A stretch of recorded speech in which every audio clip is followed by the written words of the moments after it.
আসসালামু আলাইকুম প্রিয় দর্শক, আজকে আপনাদেরকে তৈরি করে দেখাবো ডাল দিয়ে লাউ রান্না রেসিপি। আর এইভাবে একবার ডাল দিয়ে লাউ রান্না করলে খেতে খুবই মজার হয় আর রান্না করাও কিন্তু খুবই সহজ।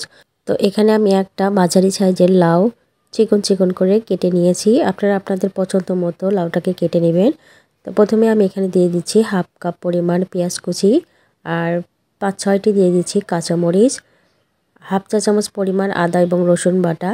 আর এখানে আদা রসুন বাটা খুবই কম পরিমাণ ব্যবহার করবেন। 1 চা চামচ পরিমাণ দিয়েছি হলুদের গুঁড়া, 1 চা চামচ পরিমাণ জিরের গুঁড়া, হাফ চা চামচ পরিমাণ মরিচের গুঁড়া, আর দিয়ে দিচ্ছি আমি পরিমাণ মতো তেল। তো তেলটা দেওয়ার পরে আমি লাউটাকে হাত দিয়ে ভালো করে মাখিয়ে নিচ্ছি।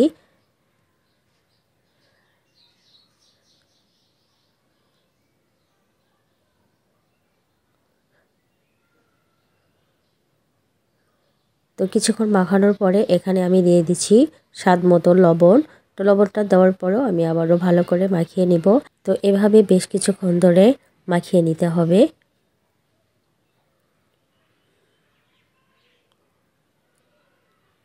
তো মাখিয়ে নেওয়া হয়ে গেলে এখানে আমি সামান্য পরিমাণ পানি দিয়ে দিচ্ছি। খুব বেশি পানি দেওয়া যাবে না, লাউ থেকে যে পানি বের হবে সেটা দিয়ে কিন্তু লাউটা সিদ্ধ হয়ে যাবে। তো ঢাকনা দিয়ে ঢেকে আমি কিছুক্ষণ রান্না করে নিয়েছি। আর দেখতে পাচ্ছেন লাউ থেকে কিন্তু অনেকটা পানি ছেড়ে দিয়েছে।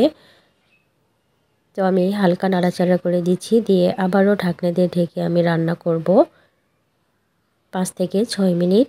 তো 5 থেকে 6 মিনিট পর আমি আবারও ঢাকনা খুলে নিচ্ছি, নিয়ে আবারও আমি নেড়ে চেড়ে দিব। আর দেখতে পাচ্ছেন লাউটা কিন্তু প্রায় সিদ্ধ হয়ে এসেছে। তো এই পর্যায়ে আমি দিয়ে দিচ্ছি ভিজিয়ে রাখা ডাল। তো ডালটা আমি আগে থেকেই 20 মিনিট ভিজিয়ে রেখেছিলাম। নিয়ে এখানে আমি সামান্য পরিমাণ পানি দিয়ে দিচ্ছি যাতে করে ডালটা সিদ্ধ হয়ে আসে। তো ঢাকনা ঢেকে আমি রান্না করে নেব ডালটা সিদ্ধ হয়ে আসা পর্যন্ত। তো আমি ঢাকনাটা খুলে নিচ্ছি আর দেখতে পাচ্ছেন ডালটা কিন্তু সিদ্ধ হয়ে এসেছে। আর ডালটা যখন পুরোপুরি সিদ্ধ হয়ে আসবে তখনই কিন্তু চুলা থেকে নামিয়ে বাগার দিতে হবে। তো এখন আমি চুলা থেকে নামিয়ে নিচ্ছি। আর বাগার দেওয়ার জন্য প্যানে পরিমাণ মতো দিয়ে দিচ্ছি তেল। তেলটা যখন হালকা গরম হবে এখানে আমি একটি তেজপাতা মাঝখান থেকে চিড়ে দিয়ে দিলাম। আর 1 মুঠ পরিমাণ দিয়েছি পেঁয়াজ কুচি। তো পেঁয়াজ কুচিগুলোকে হালকা ব্রাউন কালার হয়ে আসা পর্যন্ত ভেজে নেব। তো এখন এর মধ্যে আমি দিয়ে দিলাম হাফ চা চামচ পরিমাণ পাঁচফোড়ন। তো এখানে অবশ্যই পাঁচফোড়ন ব্যবহার করবেন, এতে করে খেতে খুবই মজার হবে।